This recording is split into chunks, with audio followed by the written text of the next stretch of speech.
29।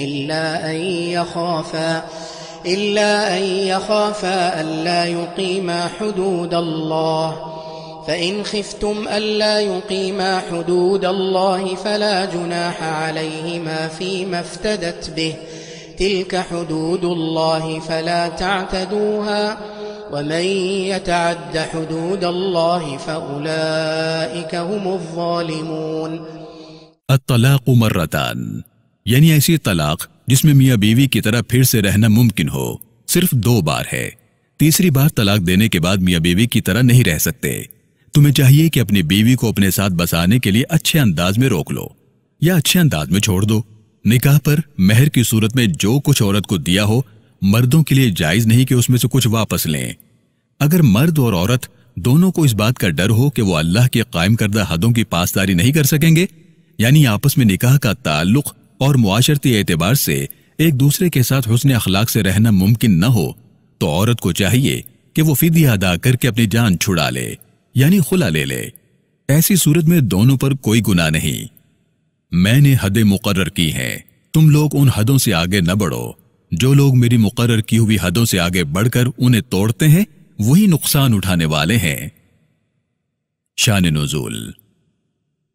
ایک انصاری نے اپنی بیوی سے کہا، میں تم سے تعلق قائم کروں گا نہ ہی تمہیں آزاد کروں گا۔ بیوی نے کہا، یہ کیسے ہوگا؟ انصاری نے کہا، میں تمہیں طلاق دوں گا اور عدت گزرنے سے پہلے رجوع کر لوں گا، میں ایسا بار بار کرتا رہوں گا۔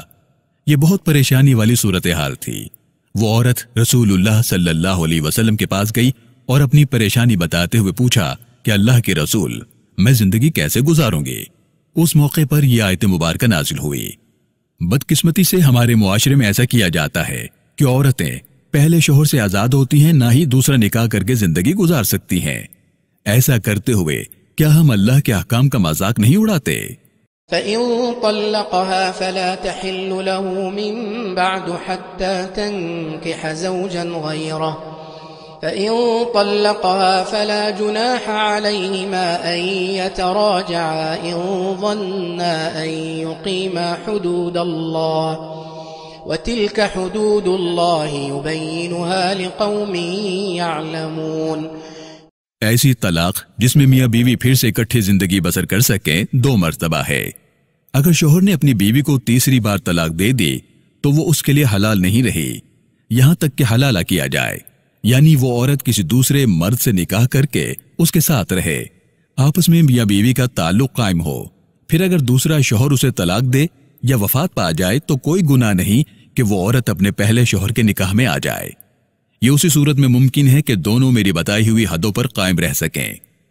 میں نے انسانوں کے لیے حدیں بیان کر دی ہیں کہ عقل والے سمجھ سکیں۔ میری مقرر کردہ حدوں کو توڑنے والے یقیناً نقصان اٹھانے والے ہیں۔ وضاحت۔ تیسری بار طلاق دینے کے بعد مرد اور عورت میاں بیوی کی طرح نہیں رہ سکتے۔ طلاق یا خلا مکمل ہونے کی صورت میں عورت کسی دوسرے مرد سے نکاح کر لے اور دوسرے نکاح سے طلاق، خلا یا شوہر کی وفات کی صورت میں اپنے پہلے شوہر سے نکاح کر سکتی ہے۔ طلاق یا خلا کی صورت میں عورت کسی دوسرے مرد سے اس خیال سے یا دوسرا مرد اس خیال سے نکاح کرے کہ عورت واپس اپنے پہلے شوہر سے نکاح کر سکے، ایسا کرنا حرام اور اس کی سختی سے ممانعت ہے۔ اگر ایسا کسی ارادے یا شرط کے بغیر ہو تو عورت دوسرے شوہر سے طلاق یا اس کی وفات کی صورت میں عدت پوری کرنے کے بعد پہلے شوہر سے دوبارہ نکاح کر سکتی ہے۔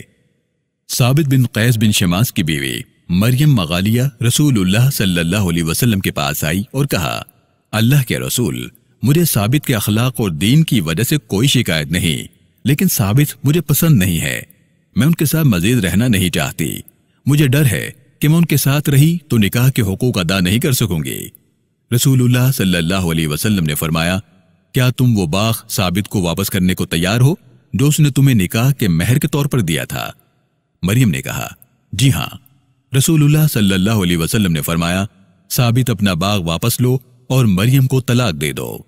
ثابت بن قیس خوش شکل نہیں تھے اور مریم نے ثابت سے خلا کا مطالبہ کیا تھا۔ رسول اللہ صلی اللہ علیہ وسلم نے مریم مغالیہ سے مہر میں ملنے والا باغ واپس کرنے کا اس لیے کہا کہ ثابت بن قیس کی طرف سے اپنی بیوی سے کوئی زیادتی یا حق تلفی نہیں تھی۔ مریم کو ثابت کی شکل پسند نہیں تھی۔ یہ اسلام کی تاریخ کا سب سے پہلا خلا تھا۔ کچھ تاریخ دانوں کے مطابق ثابت بن قیس کی بیوی کا نام حبیبہ بنت سہل ہے۔ شان نزول۔ عائشہ بنت عبد الرحمن اپنے چچا زاد رفاہ بن وہب بن عتیق کے نکاح میں تھی۔ رفاہ نے عائشہ کو طلاق دے دی۔ عائشہ نے عدت گزرنے کے بعد عبد الرحمن بن زبیر رضی اللہ عنہما سے نکاح کر لیا۔ عبد الرحمن نے عائشہ سے تعلق قائم کرنے سے پہلے ہی انہیں طلاق دے دی۔ عائشہ بنت عبد الرحمن نے رسول اللہ صلی اللہ علیہ وسلم سے پوچھا، اللہ کے رسول، کیا میں رفاہ سے نکاح کر سکتی ہوں جبکہ عبد الرحمن بن زبیر نے مجھ سے تعلق قائم کیے بغیر ہی مجھے طلاق دے دی ہے؟ اس کے جواب میں یہ آیت مبارکہ نازل ہوئی۔ وَإِذَا طَلَّقْتُمُ النِّسَاءَ فَبَلَغْنَ أَجَلَهُنَّ فَأَمْسِكُوهُنَّ بِمَعْرُوفٍ أَوْ سَرِّحُوهُنَّ بِمَعْرُوفٍ وَلَا تُمْسِكُوهُنَّ ضِرَارًا لِتَعْتَدُوا وَمَن يَفْعَلْ ذَلِكَ فَقَدْ ظَلَمَ نَفْسَهُ وَلَا تَتَّخِذُوا آيَاتِ اللَّهِ هُزُوًا واذكروا نعمة الله عليكم وما أنزل عليكم من الكتاب والحكمة يعظكم به واتقوا الله واعلموا أن الله بكل شيء عليم۔ اگر شوہر اپنی بیوی کو طلاق دے تو اس کی عدت ختم ہونے سے پہلے یا تو اسے اچھے انداز میں روک کر اپنا گھر بسا لے یا اچھے انداز میں اسے چھوڑ دے۔ عورتوں کو تکلیف دینے کی غرض سے روکنے والا میری حدوں کو توڑتا ہے، میری حدود کو توڑنے والا ظالم میری ناراضی مول لیتا ہے، ایسا کرتے ہوئے خود پر ظلم کرتا ہے۔ میری آیتوں کا مذاق نہ اڑاؤ جو میں نے انسانوں پر مہربانی کرتے ہوئے نازل کی ہیں۔ میرا احسان یاد رکھو جو میں نے اپنا نبی تمہارے درمیان بھیج کر تم پر کیا ہے۔ میں نے تمہارے لیے کتاب و حکمت نازل کی۔ میں انہی آیتوں کے ساتھ تمہیں نصیحت کرتا ہوں جو حکمت سے بھری ہوئی ہیں۔ مجھے اپنا مالک مان کر، مجھے اپنی شہرت سے قریب جان کر یاد رکھو، میں سب کچھ جانتا ہوں۔ وضاحت۔ عدت ختم ہونے سے پہلے بیوی کو گھر بسانا اسی صورت میں ممکن ہے کہ اگر ایک یا دو بار طلاق دی ہو۔ یہاں اللہ کے احکام سے مراد قرآن، حدیث، حدیث قدسی، رسول اللہ کے احکام اور اسلامی فقہ مراد ہے۔ یہ تمام چیزیں قانون اور حکمت کا سرچشمہ ہیں۔ آگہی۔ یہاں سورۃ البقرہ کا 29واں رکوع مکمل ہو گیا ہے۔ اس رکوع میں 3 آیات بینات ہیں۔ اب ہم اس رکوع میں آنے والے نئے الفاظ اور اصطلاحات کو سمجھنے کی کوشش کرتے ہیں۔ خلا۔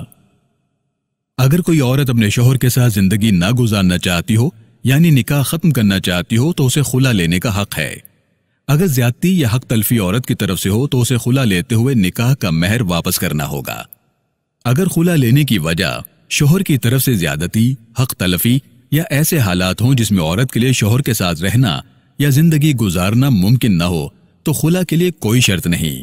اگر شوہر کی طرف سے عورت کو اس لیے تنگ کیا جا رہا ہو کہ طلاق دینے کے بجائے وہ از خود خلا مانگ لے تو ایسا کرنے والا صرف نکاح کے رشتے کی توہین نہیں کرتا بلکہ اللہ کی ناراضی بھی مول لیتا ہے۔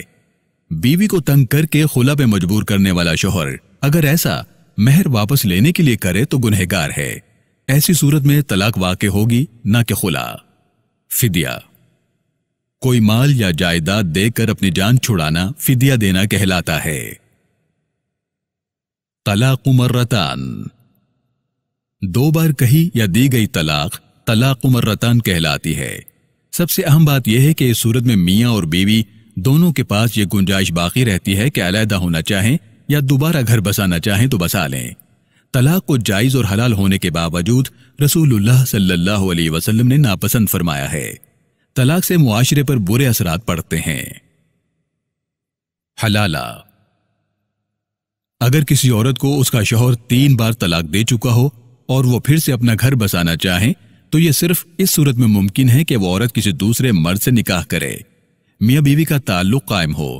اس کے بعد اگر دوسرا شوہر وفات پا جائے یا اس عورت کو طلاق دے دے یا وہ خلا لے لے تو وہ عورت اپنے پہلے شوہر سے نکاح کر سکتی ہے۔ اسے حلالہ کہا جاتا ہے۔ اگر کوئی عورت یا مرد اس نیت سے نکاح کرے کہ میں اسے طلاق دے دوں، یا یہ عورت خلا لے کر اپنے پہلے شوہر سے نکاح کر لے، یعنی میاں بیوی کو دوبارہ نکاح کرنے کا موقع دینے کے لیے حلالہ کرنا اللہ کے احکام سے بغاوت اور ان کا مذاق اڑانے کے مترادف ہے۔ ایسا کرنا حرام ہے۔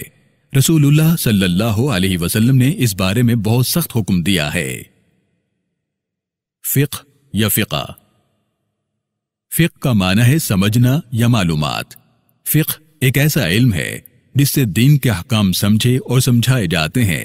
اس میں زندگی کے تمام معاملات کے متعلق معلومات ہوتی ہیں۔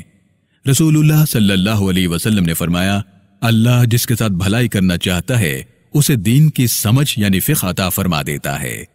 فقہ کسی امام کے نام پہ پہچانی جاتی ہے، جیسے فقہ جعفریہ، فقہ حنفیہ، فقہ شافعیہ، فقہ مالکیہ اور فقہ حنبلیہ۔ لفظ فقہ قرآن کریم میں 4 مرتبہ ذکر کیا گیا ہے۔